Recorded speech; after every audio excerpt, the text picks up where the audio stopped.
Muito bem, vamos para mais uma dessas nossas lives aqui, de acordo com a pergunta do Pedro. Muito obrigado, Pedro, pela pergunta, que perguntou se os níveis de leitura que nós tratamos na live de ontem, certo? Aqueles 4 níveis, o nível literal, o nível figurado, o analógico, o nível moral e o nível contemplativo ou anagógico, tem alguma relação com os 4 com a teoria dos 4 discursos, certo? Essa teoria que o professor Olavo de Carvalho descobriu, né, dentro da obra de Aristóteles, certo? Não há espaço aqui para que eu explique exatamente o que é a teoria dos 4 discursos, mas a pergunta pode sim ser respondida. Não.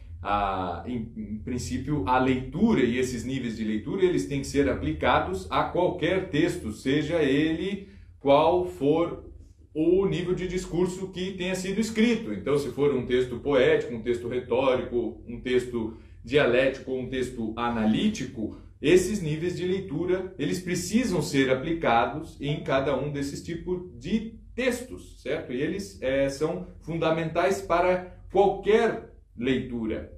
Obviamente, nós exercitamos mais esses níveis e prestamos mais atenção nisso quando estamos lendo um texto poético, quando estamos lendo uma obra de literatura que nós chamamos de imaginativa, que é a literatura mais stricto sensu, como nós costumamos chamar, né? Nós poucas vezes nos referimos a um manual de jardinagem como literatura, por mais que seja, não é? A literatura lato sensu é qualquer coisa escrita, qualquer coisa que tenha como veículo a letra, certo? De litera. E aí, daí é que vem a palavra literatura. Literatura é como os romanos traduziram a palavra grega gramática, certo? Grammatiké foi traduzida por Varrão na cultura latina por literatura. E, inclusive, nós temos que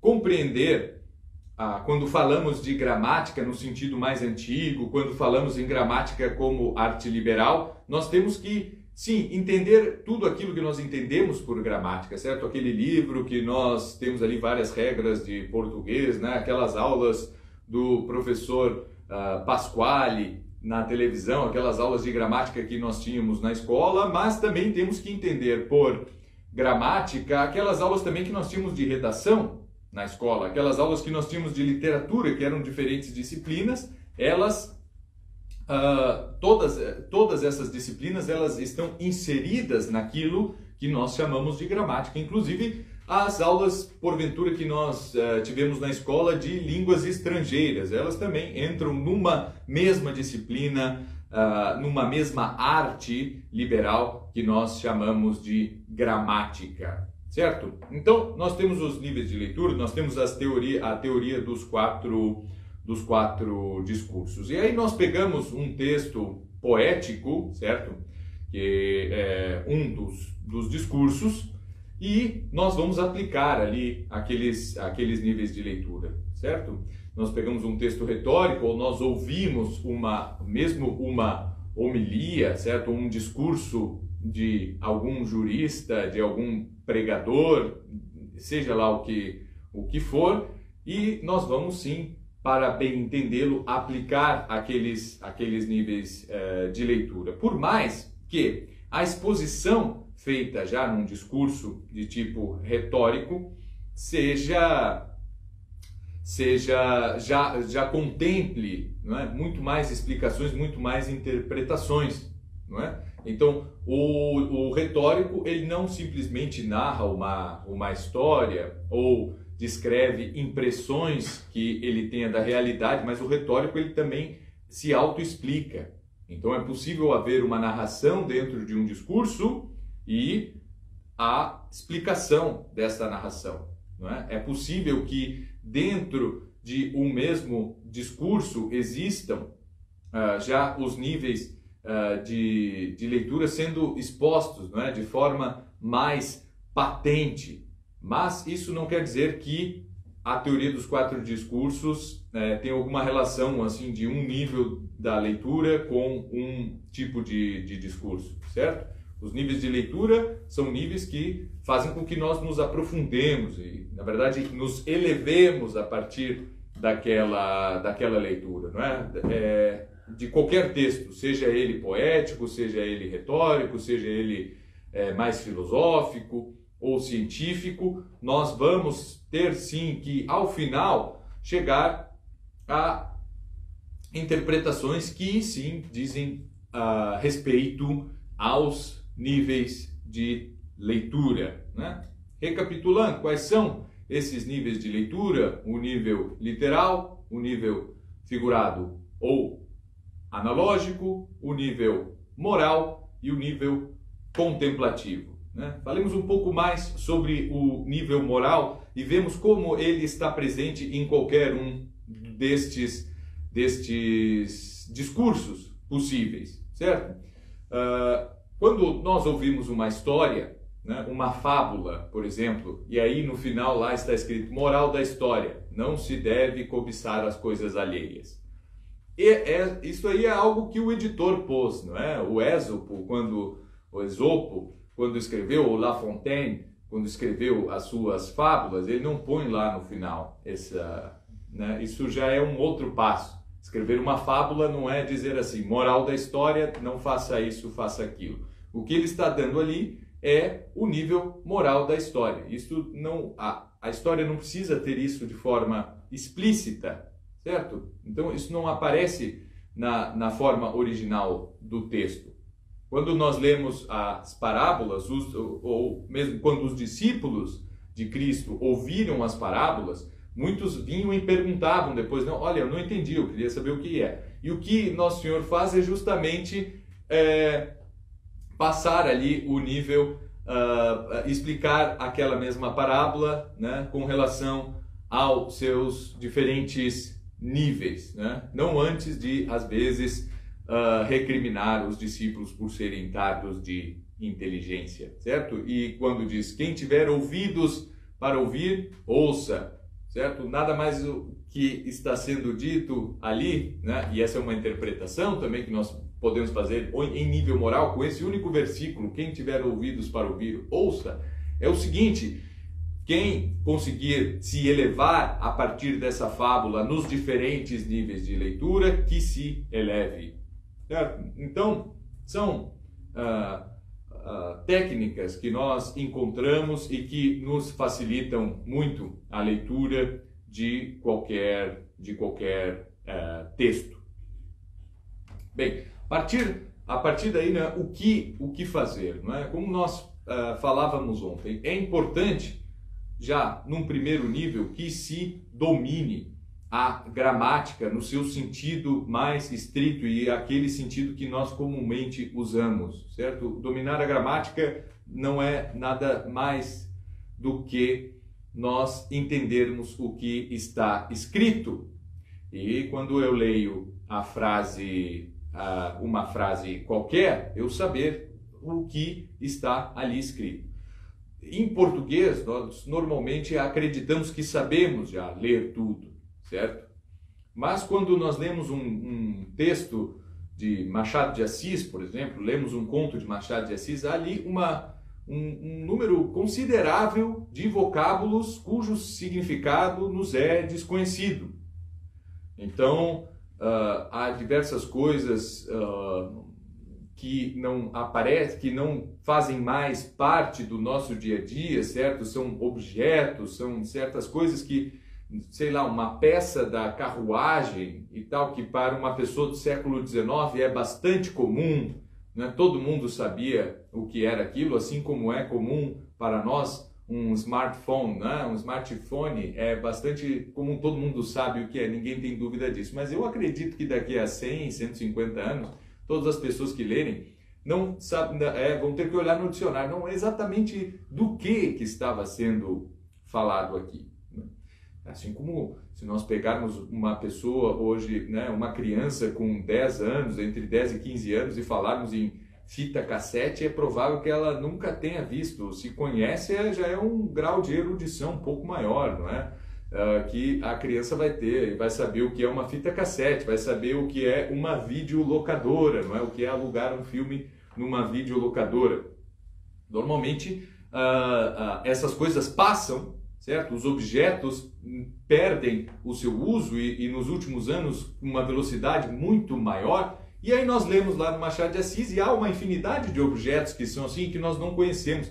E que isso apresenta uma dificuldade no nível de leitura, no primeiro nível de leitura, que é o nível literal, que, como eu dizia ontem, né, nós precisamos enxergar aquela cena toda, né, formar na nossa imaginação com a maior riqueza de detalhes possível, e não é pecado nenhum, inclusive, acrescentar certas coisas. Por exemplo, se o Machado de Assis diz que a carruagem vinha pela rua, imaginar como era essa rua, se era de chão batido, se era com calçamento de paralelepípedo, se estava molhada, úmida e tal, se apresentava alguma dificuldade para a locomoção da carruagem. Isso tudo em frações de segundo nós conseguimos fazer e devemos fazer no primeiro e mais básico nível de leitura. E quando aparecem palavras então que nós não conhecemos, se a nossa compreensão, se a nossa imaginação se vê afetada por isso, se nós temos daí dificuldade, o que ele está falando aqui em Tilbury, certo? Ou quando Machado de Assis cita certas peças do vestuário que nós só de imaginarmos já ficamos com um calor, não é? Quando ele diz que fulano tirou sobretudo e ficou só com um casaco, e nós imaginamos do Rio de Janeiro alguém usando sobretudo e casaco, não é? E as diferenças e outras peças, né?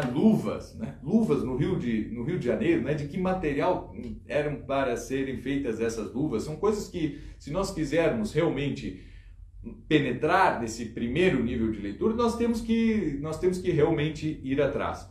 Podemos ler o texto sem nada disso? Podemos. Também não é pecado nenhum, certo? Não é obrigatório que nós busquemos agora formar aqui o vocabulário machadiano específico, né? Um vocabulário do século XIX, e termos a plena consciência e o conhecimento de qual era o tipo de tecido e de onde provinha o algodão usado. Não, isso aí obviamente não é necessário, certo? É possível de ser feito, mas não é necessário. O que eu digo é que isso vai estimular muito mais a nossa imaginação. E nós nunca perderemos o aspecto subjetivo que tem a leitura, porque, como eu dizia ontem também, a forma como eu leio a cena que eu monto na minha cabeça, a maneira como eu formo as imagens, elas são diferentes de qualquer um de vocês, certo? Cada um vai ler de uma certa forma. Isso não impede que nós conversemos sobre a obra e o aspecto objetivo mesmo da obra seja mantido. Agora, se antes nós não conseguirmos, não é, entender, viver aquela cena ali, sentir aquele calor mesmo que nós sentimos quando lemos o Machado de Assis e vemos aquelas pessoas que usam casaco, luvas e tudo isso, né? Nós precisamos sentir o calor, precisamos sentir o calor que nos dá, certo? Vendo a previsão do tempo todos os dias do Rio de Janeiro e vendo que as pessoas estão usando casaco, certo? E a temperatura não alterou muito, porque o próprio Machado de Assis não fala em ninguém passando frio.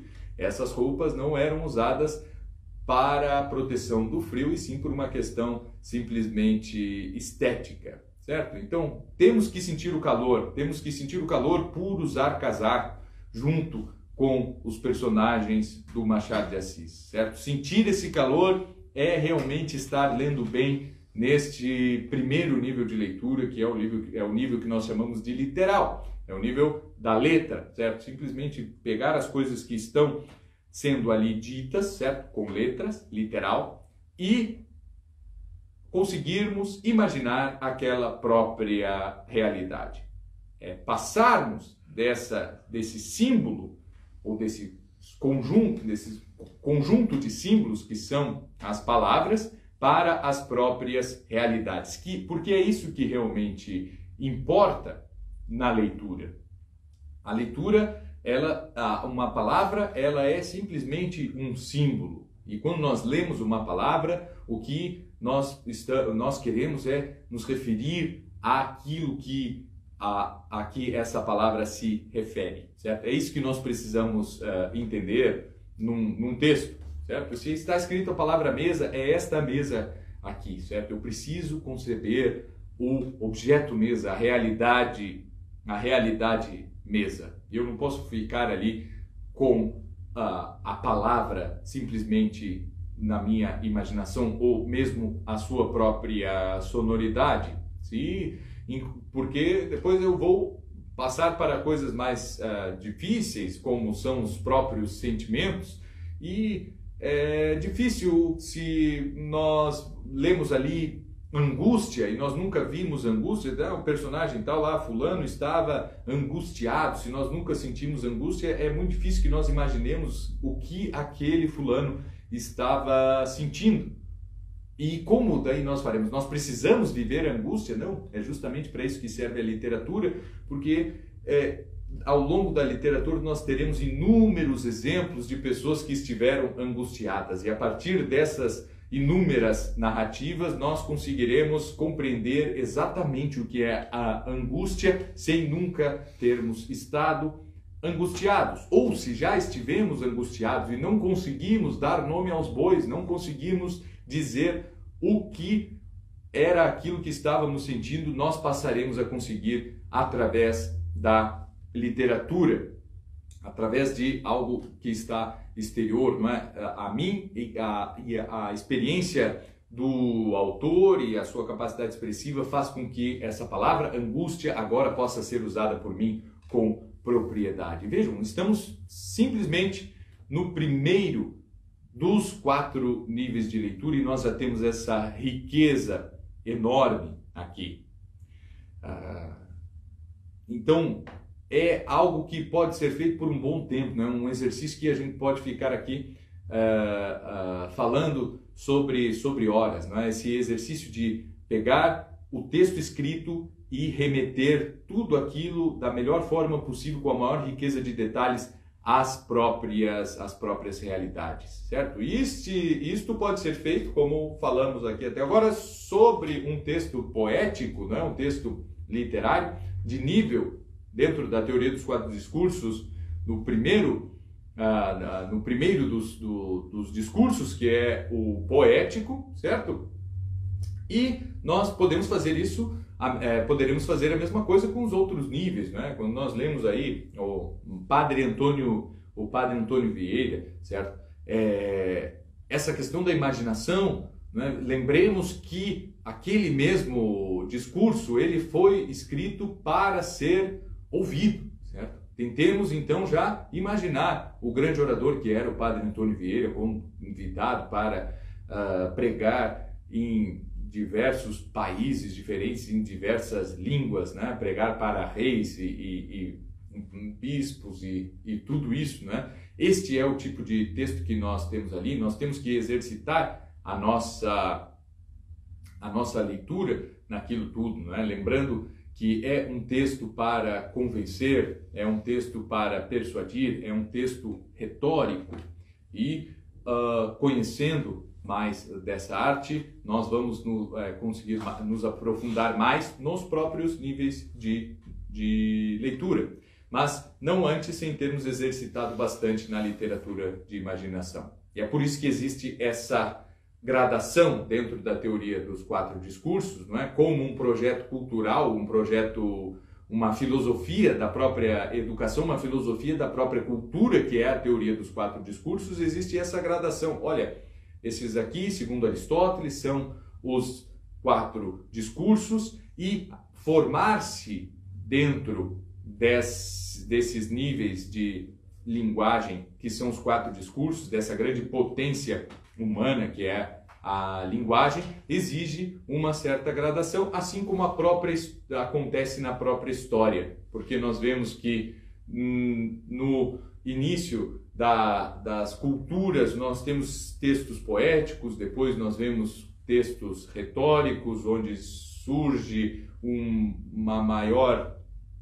a complexidade nas questões políticas e sociais, para aí sim nós termos irmos caminhando para um discurso dialético e chegarmos num discurso lógico-analítico. A mesma coisa conosco, né? Se nós não começarmos, né? E nós naturalmente fazemos isso, nós ensinamos às crianças historinhas, nós contamos ali contos de fada e tal, depois ela vai lendo literatura dita infanto-juvenil, e vai crescendo nisso até que ela possa sim acessar tratados científicos e por aí afora. Então, os níveis de leitura são níveis aplicados a qualquer um dos quatro discursos, certo? E são necessários para uma boa leitura de qualquer coisa que seja escrita, desde uma placa de trânsito, certo? Que diga a direção das cidades e a distância que elas ficam, né? Um texto mais simples possível, passando por toda a literatura universal, passando por decisões dos concílios e tratados de teologia dogmática e mística. É isso aí, espero que a pergunta do Pedro, agradeço mais uma vez ao Pedro por ter mandado essa pergunta e dar ensejo aqui para esse nosso vídeo. Espero que essa pergunta tenha ficado respondida. Muito obrigado a todos e até amanhã.